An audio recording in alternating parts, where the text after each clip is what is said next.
Talvez você tenha feito constantemente estas perguntas. Onde posso encontrar refúgio num mundo cheio de conflitos? Ou, como e onde posso encontrar força para vencer nesse mundo que oferece tantas derrotas? Acompanhe agora com o pastor Edson Bruno mais um programa Encontro com a Palavra.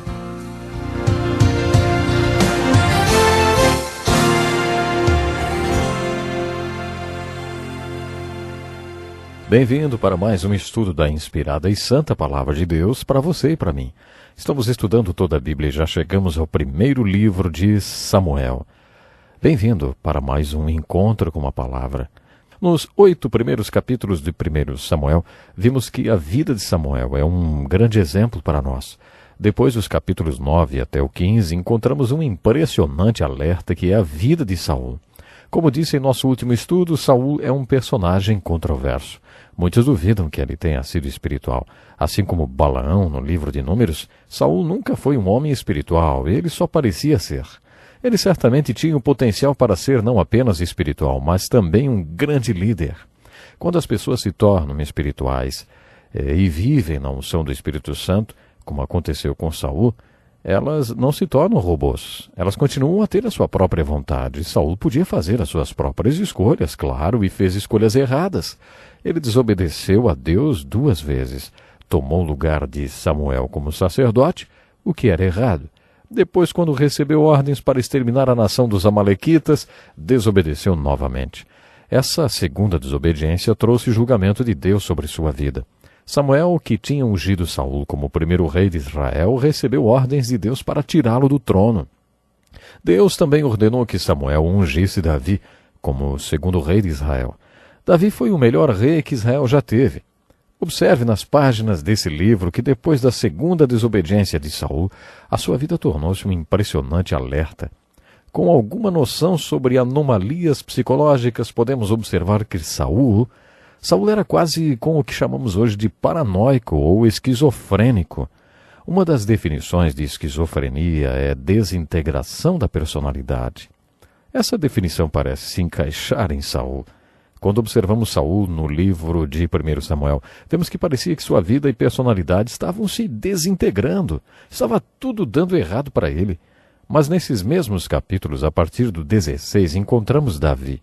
Davi era apenas um pastor de ovelhas quando o conhecemos, mas a partir dali tudo iria mudar. Em 1 Samuel você lê sobre a morte de Saul ao mesmo tempo que tudo está dando certo para Davi. Se você quiser fazer um estudo interessante sobre personagens da Bíblia, faça uma análise comparativa das vidas de Saul e Davi. Davi, um exemplo tão importante para nós, também se tornará um alerta. Muitos dos personagens da Bíblia são exemplo e também alertas. Quase toda a vida de Saul é um alerta. Observe a paranoia de Saul. Uma das características do que chamamos de paranoia é achar que todos estão conspirando contra você. Observe como Saul insiste em acusar todos de estarem planejando matá-lo. É claro que não havia nenhuma conspiração. Davi não estava tentando matar Saul, mas Saul estava certo que sim. Saul tinha um ciúme doentio de Davi porque Samuel, o profeta, havia dito que Deus tinha encontrado um homem melhor que ele, um homem com o coração segundo a vontade de Deus, que cumpriria a sua vontade. Parece que a característica predominante de Saul era a desobediência. Samuel havia dito a Saul que a desobediência é pior que feitiçaria ou idolatria, e que Deus se alegraria muito mais com a obediência de Saul do que com seus sacrifícios e ofertas. A antítese de Saul foi Davi. Uma característica dominante de Davi que fez com que fosse chamado para ser o segundo rei de Israel é que ele tinha um coração segundo o coração de Deus e faria toda a vontade de Deus. Deus não pode trabalhar por intermédio de um homem que não obedece. Ele consegue trabalhar por intermédio de um homem que o obedeça. Por isso ficou inviável para Deus trabalhar através de Saul, inviável trabalhar através de Davi.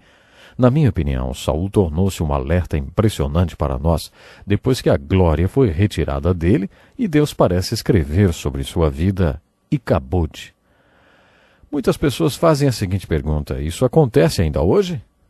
Eu acho que há uma diferença na maneira como o Espírito Santo lidava com as pessoas nos tempos do Velho Testamento, da maneira como ele lida no período do Novo Testamento após a crucificação de Jesus e o Pentecostes. Há uma diferença em como as coisas eram naquele tempo e como são hoje. Por exemplo, quando Davi pecava, ele orava: "Não retire o teu Espírito Santo de mim." O Espírito Santo foi removido de Saul. Muitos acreditam que desde o Pentecostes Deus não trabalha mais com o homem dessa maneira. Ele não vem sobre o seu povo e depois o deixa, como aconteceu com Sansão. No Novo Testamento lemos a seguinte palavra: "Não deixarei vocês e nem abandonarei." Muitos versículos sustentam o fato de que, uma vez que vivemos o que o Novo Testamento é chamado de novo nascimento, Deus começa a trabalhar em nós e vai aperfeiçoando até que chegue o dia de Cristo, porque é Deus que efetua em vós tanto querer como efetuar. Filipenses capítulo 1, verso 6 e também o capítulo 2, verso 13. Isso significa que há duas dimensões do trabalho do Espírito Santo. Há o trabalho do Espírito Santo em nós, e a bênção ou unção do Espírito Santo sobre nós. Observe que há uma distinção quando o Espírito Santo é descrito nas Escrituras. Seu ministério ou seu trabalho sobrenatural em nós e a unção ou força do Espírito Santo sobre nós. O Espírito Santo vem sobre nós para serviço ou ministério. A evidência do trabalho do Espírito Santo em nós é chamada de o fruto do Espírito Santo. O trabalho do Espírito Santo em nós é o que o Novo Testamento chama de o novo nascimento. Agora vamos deixar Saul de lado e estudar o lindo personagem Davi. Como eu já disse antes, metade do livro de 1 Samuel e todo o livro de 2 Samuel fala sobre Davi. Quando Samuel foi enviado para ungir Davi, ele foi enviado para a casa de Jessé, o belemita, que era pastor e que tinha 7 filhos além de Davi. Quando Samuel chegou na casa de Jessé, não sabia qual dos seus filhos seria ungido o rei. Depois que o primeiro filho veio à frente, Deus disse algo muito importante a Samuel. Está no versículo 7 de 1 Samuel 16 e, parafraseando, diz o seguinte: "Não julgue o homem pela sua aparência ou estatura, esse não é o homem. Eu não tomo decisões do mesmo jeito que você. Os homens julgam pelo que vem de fora, mas eu olho o coração e os propósitos do homem." A seguir, Jessé pediu que o seu filho Abinadab viesse à frente e andasse diante de Samuel. Mais uma vez o Senhor disse: não é esse. Assim acontece com os 7 filhos que se apresentaram a Samuel. Um após outro, todos foram rejeitados. Samuel disse a Jessé que Deus não tinha escolhido nenhum deles. "Esses são todos os seus filhos?" "Ah, tenho o caçula," Jessé respondeu. "Mas ele está lá, nos campos, cuidando das ovelhas." "Já não vimos isso antes?" Olha que sim, hein? O mais fraco de todos. Ele é o mais jovem, está cuidando das ovelhas lá." Samuel então disse: "Eu não vou nem me sentar enquanto ele não vier aqui." Então Davi chegou. Um moço de boa aparência, corado, bonitos olhos. E o Senhor disse: "É esse a quem você deve ungir." Então, enquanto Davi estava ali, entre os seus irmãos, Samuel pegou o azeite que tinha trazido e derramou sobre a cabeça dele. O Espírito de Jeová veio sobre ele, e a partir daquele dia, ele passou a ter poder. Foi unção.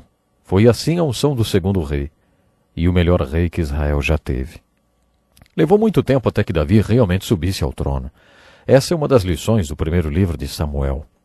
Quando a vida de Davi começa a ser descrita dos capítulos 16 a 31 de 1 Samuel, vemos que ele viveu um treinamento preparado por Deus. Deus queria que Davi fosse rei, mas para isso Davi teria que passar por um treinamento.